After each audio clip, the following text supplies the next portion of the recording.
ഇപ്പൊ ഉണ്ടല്ലോ എവിടെ നോക്കിയാലും ഇഫാ ചിക്കൻ ഇഫാ ചിക്കൻ ഇഫാ ചിക്കൻ ഇത് മാത്രമേ ഉള്ളൂ. അപ്പൊ നമുക്ക് അതിന് ടേസ്റ്റ് എന്താണെന്ന് അറിയണ്ടേ? നമുക്കൊന്ന് ട്രൈ ചെയ്താലോ? അപ്പൊ ആദ്യം തന്നെ നമുക്ക് ചിക്കൻ നല്ല രീതിക്ക് ഒന്ന് വരഞ്ഞെടുത്തിട്ട് എന്തെങ്കിലും ഉപയോഗിച്ചൊന്ന് ചതച്ചും കൂടി എടുക്കാം. ചിക്കൻ നല്ല രീതിയിൽ സോഫ്റ്റ് ആയി കിട്ടാൻ വേണ്ടി കുറച്ച് വിനീഗർ ഉപ്പും ചേർത്ത് ഒരു അരമണിക്കൂർ സോക്ക് ചെയ്ത് വെച്ചിരുന്ന നല്ല സോഫ്റ്റ് ആയ ചിക്കൻ കിട്ടും. എന്നിട്ടൊരു ജാറിലേക്ക് കുറച്ച് സവാള, ഇഞ്ചി, വെളുത്തുള്ളി, പച്ചമുളക്, തക്കാളി, കുറച്ച് കറി ലീവ്സ്, പിന്നെ പൊടിവർഗ്ഗങ്ങളായ മുളക് പൊടി, മഞ്ഞൾപ്പൊടി, കുരുമുളക് പൊടി, ആവശ്യത്തിന് ഉപ്പ്, കുറച്ച് ഗരം മസാല, കുറച്ച് പെരിഞ്ജീരകപ്പൊടി, 2 സ്പൂൺ തൈരും കുറച്ച് നാരങ്ങ നീരും ചേർത്ത് നല്ല രീതിക്ക് നമുക്കൊന്ന് അരച്ചെടുക്കാം.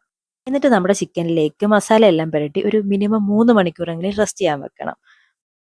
ഇനി നമുക്ക് ചൂടായ പാനിലേക്ക് കുറച്ച് ബട്ടർ ഇട്ട് നമുക്ക് ആ ചിക്കൻ ഒന്ന് ഫ്രൈ ചെയ്തെടുക്കാം.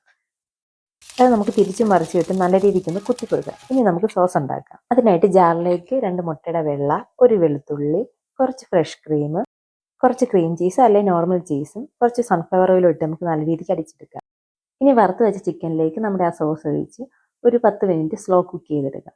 ഇപ്പൊ നമ്മുടെ ട്രെൻഡിങ് ആയിട്ടുള്ള ഇഫാ ചിക്കൻ സെറ്റ് ആയിട്ടുണ്ട്. നമുക്ക് ഇനി ട്രൈ ചെയ്ത് നോക്കിയാലോ ഗൈസ്? അപ്പൊ ഇതാണ് ഇഫാ ചിക്കൻ. നമുക്ക് ട്രൈ ചെയ്ത് നോക്കിയാലോ? കമോൺ.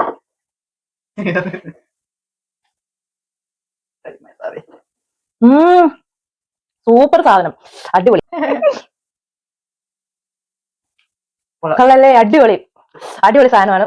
ചുമ്മാ അല്ല എല്ലാവരും ഇത്ര ഫേമസ് ആക്കിയത്. അടിപൊളി, നിങ്ങൾ ട്രൈ ചെയ്ത് നോക്കണം കേട്ടോ.